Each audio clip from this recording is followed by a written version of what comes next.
Yes, my today's topic and message is how you can preach and teach and can do evangelism in Islamic country on the truth of death and resurrection of Jesus. If you understand and note it down and memorize my these 16 points which I'm going to share from Islam and Quran, I'm telling you, your truth is going to leave an impact on that Muslim, and with that impact, the truth can set that person free and you can win a soul for Christ. I'm telling you, because truth never returns void.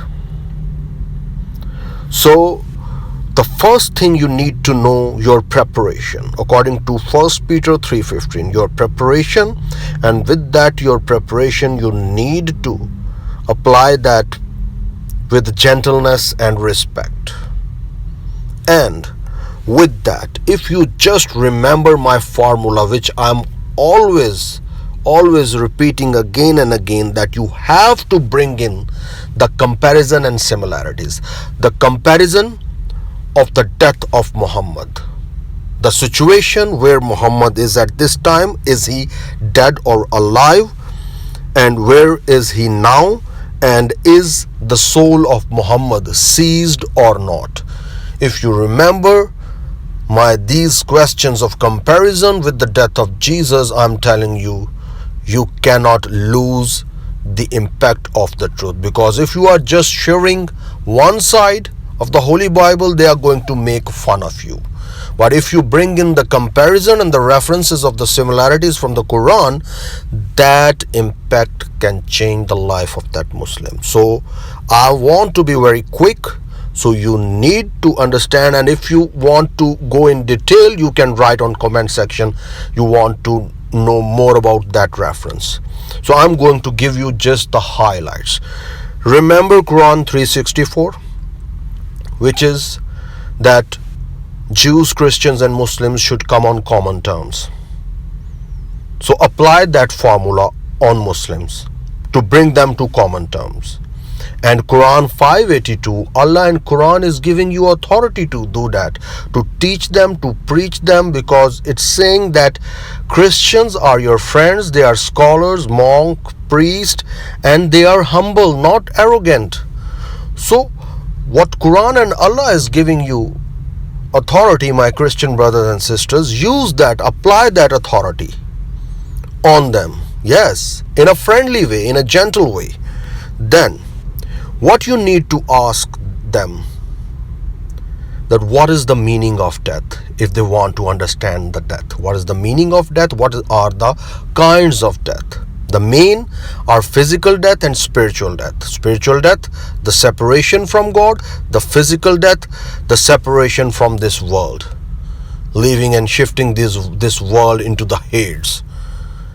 And then there is one more kind of death, which is a death of body and soul altogether forever. You need to know that, and you need to ask that Muslim to open the mind of that Muslim. Then what you need to know, why there is a death.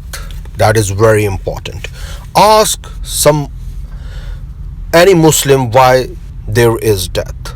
According to Quran 7:24, the death is there because Adam was cast out, was thrown down from the Jannah, from paradise, and after that he was living a life of enmity and a temporary life, which means the death is because of the disobeying of Adam and the sin of Adam. And the same is in Genesis 2:17 and Genesis 3:15. Apply that on that Muslim. Open the mind of that Muslim. If you are going to share this similarity with that Muslim can change his life or her life and come to the Christ. Then what you need to know, that there is a verse in Quran which is saying that every soul will taste death. That is also a perfect reference that why there is death. Why death? That is there according to Romans 6:23 and 3:23. The death is there, everyone is dying, every soul will taste death because we are short of the glory of God. We are out of His presence, out of Jannah, thrown down on this earth because we sinned. So use their reference, which is similar to your biblical reference, and apply that reference. I'm telling you, it's going to work. Truth never fails. Then what you need to do, know that who has authority.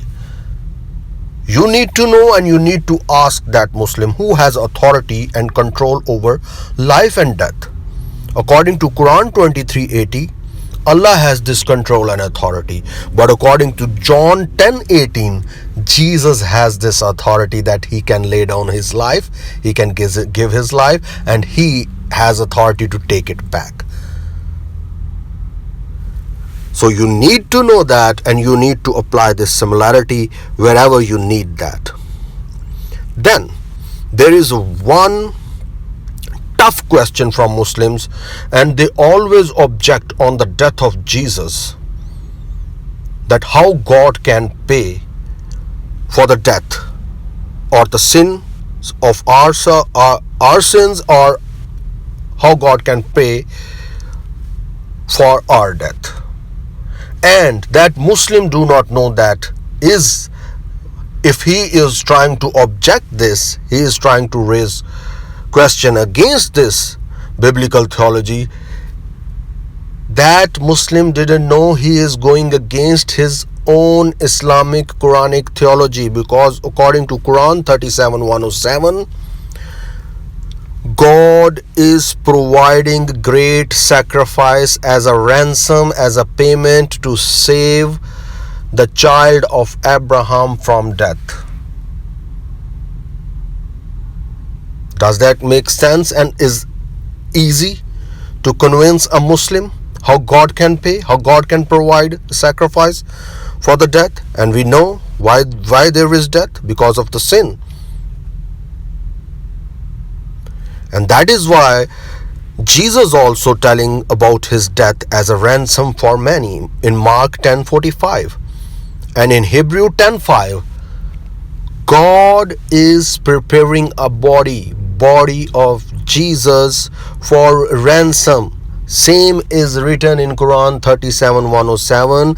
A great ransom is coming from heaven, and that is great sacrifice. So it means a body is coming from heaven in Quran 37:107 to save the child of Abraham from death. So that is a payment of death. And we know that death is in this world because of the sin. So apply this, remember this, note it down somewhere, and apply this in your evangelism, in your preaching. And if you apply this, I'm telling you, our Christian debaters, scholars, if they use these references and logics in their debates, they are not going to lose any debate on this topic, because everything is proven from the Quran too. And remember to compare the death of Muhammad and where is Muhammad at this time. Then Muslim is going to ask, or is going to raise question that Jesus didn't die according to Quran, but that is not true. According to Quran 3:55, you can watch this video for detail. Jesus died and resurrected, and Christians are victorious and superior because of this belief, and the judgment is because of this death and resurrection of Jesus according to Quran 3:55. Watch this video. This Muslim scholar is telling the correct translation of this verse is the death of Jesus.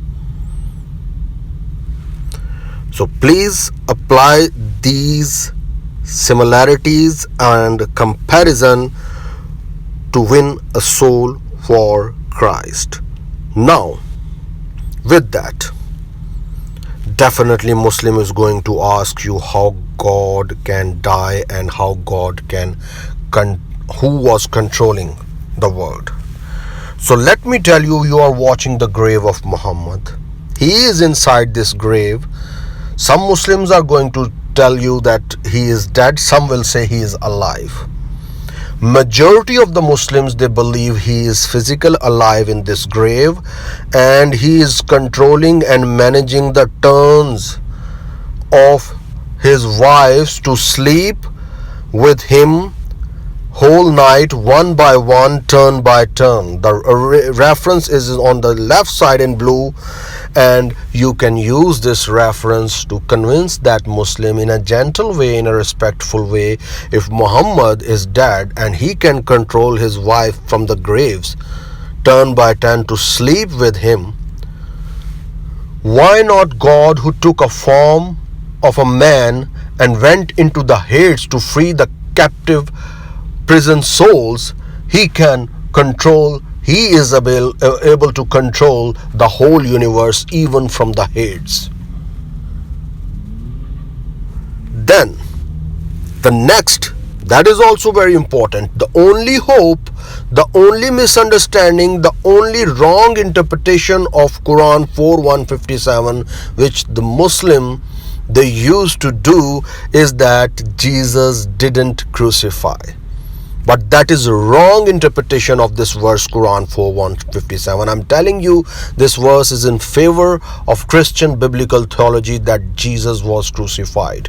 Yes, Jesus, according to this verse, is on cross, and Jews are boasting that we have killed the Messiah. And Allah is saying, no, they didn't crucify him. Why Allah is saying that? Because Jews, they don't have authority to kill anyone. According to Mark 10:33 and Mark 10:34, the Gentiles, the Romans crucified Jesus. So Jews, when they are saying they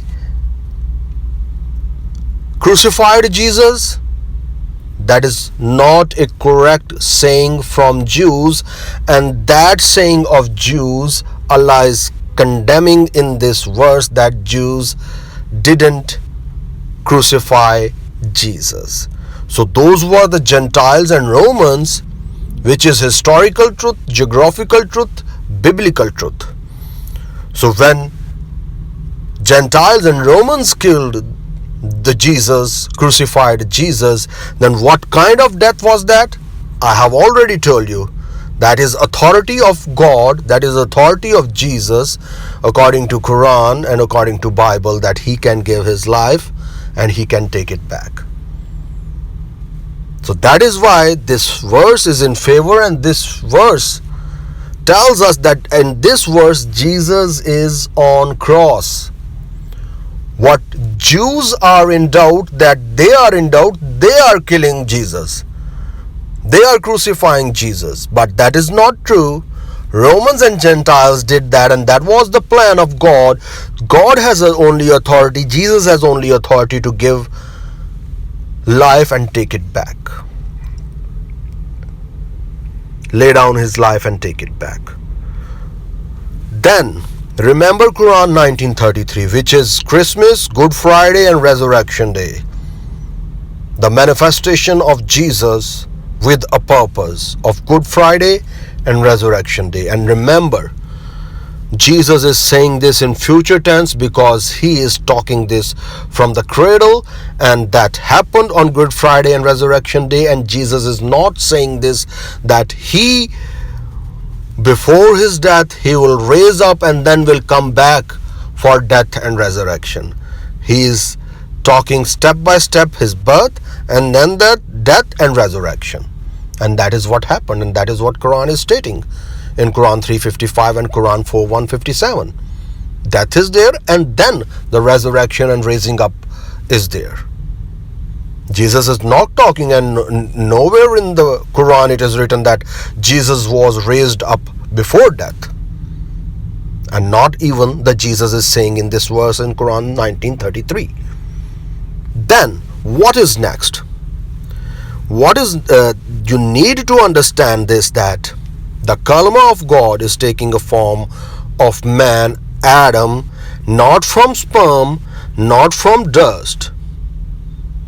So he is holy, sinless and pure, and he is taking a form of man, Adam. That is why he was called, in Quran 19:19, he was called holy, sinless, faultless, pure. And we need that after the sin of Adam, after disobeying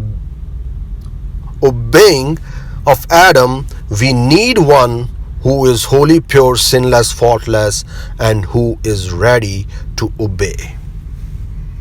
That is why kalima of God took the form of a body, man, and like Adam.